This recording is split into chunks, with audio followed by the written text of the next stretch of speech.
ముల్లంగి ఎక్కువగా దొరుకుతుంది. దీంతో వెరైటీ వంటకాలు తయారు చేయవచ్చు. ముల్లంగి పచ్చడి, పరాటాలు, సలాడ్, ముఖ్యంగా సాంబార్లో ముల్లంగి వేస్తే చాలా ఇష్టంగా తింటారు. ముల్లంగిలో పోషకాలు సమృద్ధిగా ఉంటాయి. చలికాలంలో ఎక్కువగా తినే కూరగాయల్లో కాకరకాయ కూడా ఒకటి.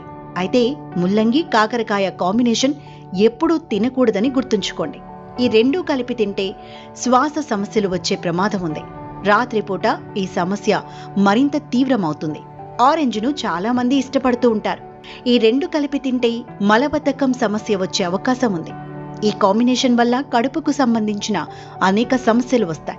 చాలా మంది కీరా, ముల్లంగి కలిపి సలాడ్లో తింటూ ఉంటారు. కానీ కీరా, ముల్లంగి కలిపి తీసుకోకూడదని నిపుణులు చెబుతున్నారు. కీరాలో ఆస్కార్బేట్ ఉంటుంది. ఇది విటమిన్ సిని గ్రహిస్తుంది. దీనివల్ల ముల్లంగిలోని విటమిన్ సిని శరీరం గ్రహించదు. ముల్లంగిలో విటమిన్లు A, B, C